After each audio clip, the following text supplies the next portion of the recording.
लेकिन वहाँ भारत में जो इंडिया के प्राइम मिनिस्टर हैं नरेंद्र मोदी, उन्होंने कहा है कि हम अगले 25 साल में एक डेवलप्ड कंट्री बन जाएंगे।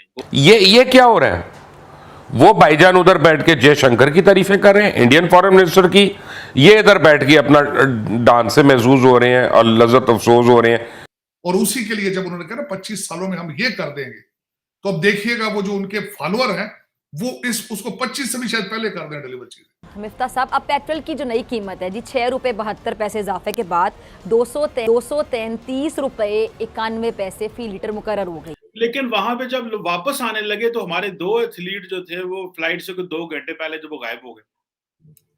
ये तारड़ साहब, ये क्या हमारे लोग जो एथलीट हैं जिनका मुस्तकबिल भी है, ये वो लोग भी बाहर जाना चाहते हैं? इंडिया ने उसके मुकाबले में उस वक्त सबसे ज्यादा उन्होंने की थी, बाइंग की थी, एल ले ले, सस्ता मिल रहा था। मैं एक आर्टिकल अगले दिन पढ़ रहा था कि यूरोप में हमारा एक स्विमर पाकिस्तानी गया है, वो मुकाबले से पहले ही भाग गया था, गायब हो गया। आपकी हिम्मत कैसी हुई कि एक तो आप अवाम पर महंगाई का जुल्म करते चले जाएं, फिर आप ऊपर से शर्मिंदा होने की बजाय। आप लोग वैसे शर्म खाने वाले लोग हैं तो नहीं। पहली दफा इस वक्त जो हिंदू मेजॉरिटी है,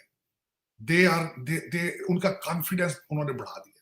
और हम कह रहे हैं कि हम 75 साल में गलतियां हुई, हम अपने मुल्क को तरक्की नहीं दिला सके।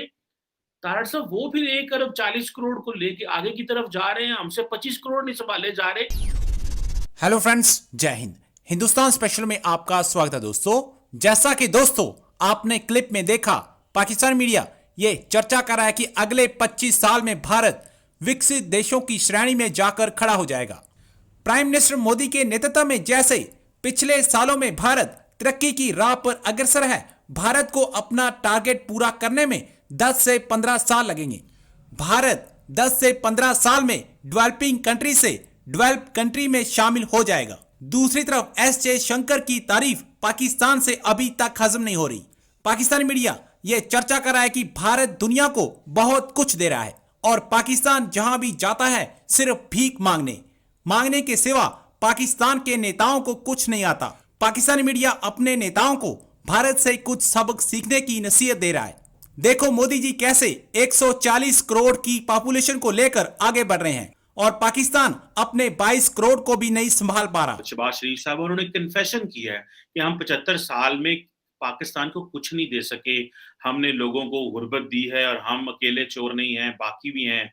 लेकिन वहाँ भारत में जो इंडिया के प्राइम मिनिस्टर हैं नरेंद्र मोदी, उन्होंने कहा है कि हम अगले 25 साल में एक डेवलप्ड कंट्री बन जाएंगे। लेकिन एटलीस्ट वो जो एक कॉन्फिडेंस होता है स्टेट को देना, वो भी है। मैं जो क्वेश्चन कर रहा हूँ ये रेफरेंस देके मोदी साहब का, कि वो कह रहे हैं हम 25 साल में डेवलप हो जाएंगे और हम कह रहे हैं कि हम 75 साल में गलतियां हुई, हम अपने मुल्क को तरक्की नहीं दिला सके। तारड़ साहब, वो फिर 1 अरब 40 करोड़ को लेके आगे की तरफ जा रहे हैं, हमसे 25 करोड़ नहीं संभाले जा रहे। तो ये भी तो एक, इस पे भी थोड़ी रोशनी डालें कि ये क्या गलतियां कर रहे हैं और हम कहां फंस गए हैं। देखें, मैं उसमें इस वक्त India is definitely on a right track, मैं बताता हूँ। और इस ट्रैक में आने के लिए सिर्फ मोदी साहब नहीं है, उनके पीछे बड़ी फिलॉसफियां, उसके पीछे बड़ी लोगों की कुर्बानी है। अगर लोग आप देखें, मैं जब आप उनकी लीडरशिप पिछली देखता रहा हूँ, देसाई, मोरारजी देसाई हैं, वाजपेयी हैं, उसके बाद डॉक्टर मनमोहन सिंह का बड़ा इसके अंदर रोल है। और मैं समझता हूँ कि मोदी साहब ने तो बल्कि आके चीजों को मजीद स्टेरॉइड पे किया है। और दूसरा, इन्होंने, खान साहब ने, मैं खुश हूं इन्होंने कि डॉक्टर जयशंकर की इन्होंने इस्तेमाल किया अपनी आजादी में, लेकिन खान साहब ने जिस तनाजर के साथ डिस्कस किया वो गलत है। उसकी वजह यह है कि डॉक्टर जयशंकर आज जो कुछ भी कर रहे हैं वो इसलिए कर रहे हैं कि उनके पास फॉरेन रिजर्व आपसे कुछ 4 गुना ज्यादा है आपसे। उनके पास वो भूखे नहीं है, वो जहां जाते हैं मांगते नहीं है। आपके मिफ्ता इस्माइल साहब ने तो खुद आपके फाइनेंस मिनिस्टर ने कहा कि अब हम जिस मुल्क के पास जाते हैं वो हमें पैसे नहीं देता। तो फॉरेन पॉलिसियां, हकीकी आजादियां, ये ख्वाब, ये पाकिस्तान का मतलब क्या है, ये तब होता है जब आप मुआशी तौर पर आजाद होते हैं।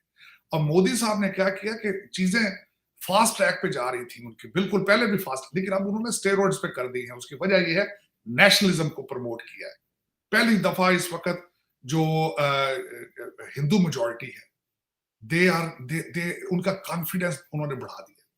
और उसी के लिए जब उन्होंने कहा ना 25 सालों में हम ये कर देंगे, तो अब देखिएगा वो जो उनके फॉलोअर हैं वो उसको 25 से भी शायद पहले कर दें डिलीवर चीजें।